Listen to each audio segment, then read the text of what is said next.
નમસ્કાર મિત્રો, આજના સમાચાર દરેક ગુજરાતવાસી માટે અત્યંત મહત્વના છે, કારણ કે આ સમાચાર તમારા હક, સુવિધાઓ, રાશન, વીજળી, પાણી અને સરકારી લાભો સાથે જોડાયેલા છે. આજે કેટલાક મોટા નિર્ણયો લેવામાં આવ્યા છે. મહિલાઓ, ખેડૂતો, ગરીબો, મજૂરો અને વિદ્યાર્થીઓ માટે લેવાયેલા આ નિર્ણયોની સીધી અસર સામાન્ય જનતા પર પડશે. વિડીયોને લાઇક કરીને ચેનલને સબસ્ક્રાઇબ કરો અને કોમેન્ટમાં જણાવો કે તમે ગુજરાતના કયા જિલ્લામાંથી જોઈ રહ્યા છો. રાજ્યના શિક્ષણ વિભાગનો ઐતિહાસિક નિર્ણય. ધોરણ 3 થી 8ના પરિણામો હવે ઓનલાઈન તૈયાર થશે. માર્કશીટની પદ્ધતિ બદલાઈ. ગુજરાત રાજ્યના શિક્ષણ વિભાગ દ્વારા પ્રાથમિક શિક્ષણના માળખામાં અને વિદ્યાર્થીઓના મૂલ્યાંકન પદ્ધતિમાં એક ખૂબ જ મોટો અને ક્રાંતિકારી ફેરફાર કરવામાં આવ્યો છે. આ નવા ફેરફાર મુજબ હવે વિદ્યાર્થીઓને વર્ષોથી અપાતી પરંપરાગત માર્કશીટને બદલે આધુનિક પદ્ધતિથી તૈયાર થયેલું પ્રોગ્રેસ કાર્ડ આપવામાં આવશે. આ નિર્ણયનો મુખ્ય હેતુ શિક્ષણમાં પારદર્શિતા લાવવાનો અને ડિજિટાઇઝેશનને વેગ આપવાનો છે.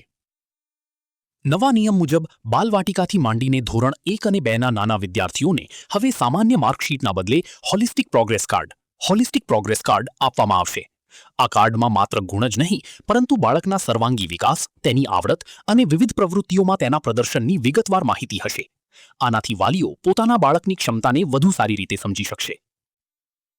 બીજો સૌથી મોટો ફેરફાર ધોરણ 3 થી 8માં ભણતા વિદ્યાર્થીઓ માટે છે.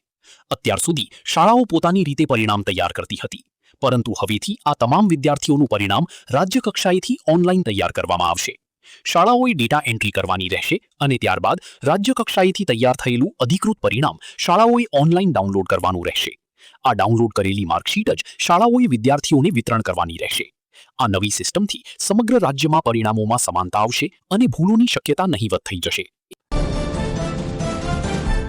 હવે આધાર કેન્દ્ર જવાની જરૂર નથી. ઘરે બેઠા જ તમારા મોબાઈલ દ્વારા અપડેટ કરો આધારમાં મોબાઈલ નંબર. આધાર કાર્ડ ધારકો માટે UIDAI unique identification authority of India દ્વારા એક અત્યંત રાહતજનક સુવિધા શરૂ કરવામાં આવી છે. હવે તમારે તમારા આધાર કાર્ડમાં મોબાઈલ નંબર બદલવા અથવા અપડેટ કરવા માટે લાંબી લાઈનોમાં ઊભા રહેવાની કે આધાર કેન્દ્રના ધક્કા ખાવાની જરૂર નથી.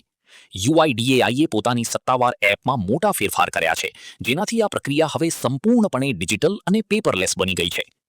આ સુવિધા ખાસ કરીને એવા લોકો માટે આશીર્વાદરૂપ સાબિત થશે જેઓ આધાર કેન્દ્રોથી દૂર રહે છે અથવા જેમની પાસે વ્યસ્તતાને કારણે કેન્દ્ર પર જવાનો સમય નથી. હવે તમે તમારા એન્ડ્રોઇડ સ્માર્ટફોન અથવા આઈફોનનો ઉપયોગ કરીને ગમે ત્યાંથી મોબાઈલ નંબર અપડેટ કરવાની પ્રક્રિયા પૂર્ણ કરી શકો છો. આ નવી એપમાં સુરક્ષાના તમામ માપદંડોને ધ્યાનમાં રાખીને યુઝર ફ્રેન્ડલી ઇન્ટરફેસ આપવામાં આવ્યું છે, જેથી સામાન્ય નાગરિક પણ સરળતાથી તેનો ઉપયોગ કરી શકે. મોબાઈલ નંબર અપડેટ હોવો એટલા માટે જરૂરી છે કારણ કે સરકારી યોજનાઓનો લાભ લેવા, બેંક ખાતા ખોલાવવા અથવા ઓનલાઈન વેરિફિકેશન માટે મોબાઈલ પર આવતો OTP અનિવાર્ય છે. જો તમે હજુ સુધી તમારો નવો નંબર લિંક નથી કર્યો તો તમે UIDAIની નવી એપ ડાઉનલોડ કરીને ઘરે બેઠા જ આ કામ પતાવી શકો છો. આ ડિજિટલ ક્રાંતિથી લાખો લોકોના સમય અને શક્તિની બચત થશે. ખેડૂતો માટે યોજનાઓનો પટારો ખુલ્યો. આઈ ખેડૂત પોર્ટલ પર 42 જેટલા ઘટકોમાં સહાય માટે અરજી શરૂ. જાણો છેલ્લી તારીખ. ગુજરાતના ખેડૂતોને આધુનિક ખેતી તરફ પ્રોત્સાહિત કરવા અને આર્થિક ટેકો આપવા માટે ખેતીવાડી વિભાગ દ્વારા વર્ષ 2026-27ની વિવિધ સહાય યોજનાઓની જાહેરાત કરવામાં આવી છે. આ યોજનાઓ હેઠળ ટ્રેક્ટરથી લઈને સ્માર્ટફોન સુધીના કુલ 42 જેટલા વિવિધ ઘટકો પર સરકાર દ્વારા સબસિડી આપવામાં આવશે.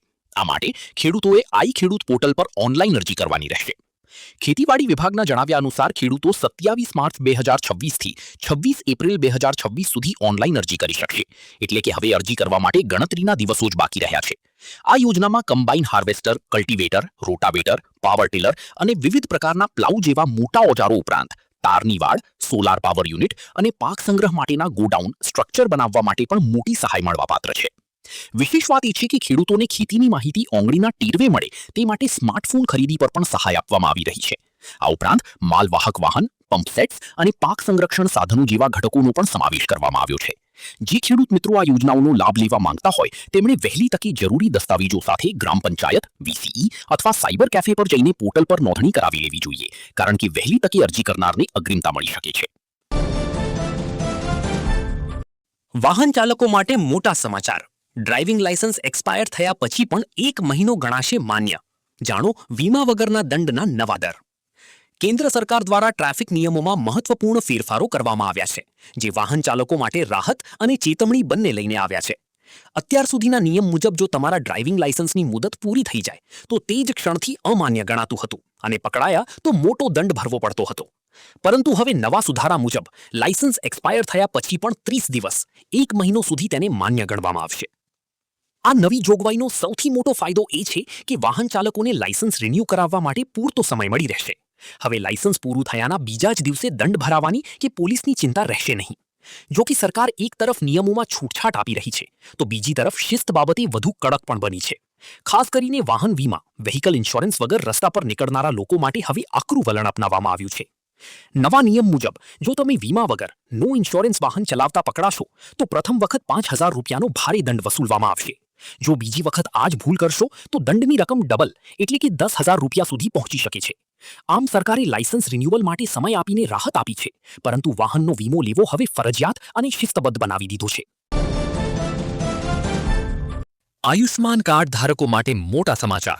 કાર્ડ રિન્યૂ કરાવવાની મુદતમાં થયો વધારો, જાણો નવી છેલ્લી તારીખ. ગુજરાતના ગરીબ અને મધ્યમ વર્ગના પરિવારો માટે આરોગ્ય ક્ષેત્રે રક્ષણ પૂરી પાડતી આયુષ્માન ભારત PMJAY યોજનાને લઈને રાજ્ય સરકાર દ્વારા એક અત્યંત મહત્વપૂર્ણ અને રાહતજનક નિર્ણય લેવામાં આવ્યો છે, જે દરેક ગુજરાતીઓએ જાણવો ખૂબ જ જરૂરી છે, કારણ કે આ કાર્ડ ગંભીર બીમારીઓ સમયે આર્થિક સહાય પૂરી પાડે છે. સરકાર દ્વારા લેવાયેલા નવા નિર્ણય મુજબ આયુષ્માન કાર્ડ રિન્યૂ કરાવવાની છેલ્લી તારીખ, જે પહેલા 31 માર્ચ 2026 નક્કી કરવામાં આવી હતી, તેને હવે લંબાવીને 30 એપ્રિલ 2026 કરવામાં આવી છે. જે પરિવારોએ હજુ સુધી પોતાનું કાર્ડ રિન્યૂ નથી કરાવ્યું અથવા કોઈ કારણસર બાકી રહી ગયું છે, તેમના માટે આ 1 મહિનાનો વધારાનો સમય સુવર્ણ તક સમાન છે. આયુષ્માન કાર્ડ અંતર્ગત પાત્રતા ધરાવતા લાભાર્થીઓને વર્ષે 10 લાખ રૂપિયા સુધીની મફત સારવારની સુવિધા મળે છે. જો તમે નિયત સમય મર્યાદામાં કાર્ડ રિન્યૂ નહીં કરાવો તો ઇમરજન્સીના સમયે મફત સારવાર મેળવવામાં મુશ્કેલી પડી શકે છે. તેથી 30 એપ્રિલ પહેલા તમારી નજીકની સરકારી hospital, common service centre CSC અથવા ઈ-ગ્રામ કેન્દ્ર પર જઈને આ પ્રક્રિયા પૂર્ણ કરી લેવી હિતાવહ છે. પગારદાર કર્મચારીઓ સાવધાન.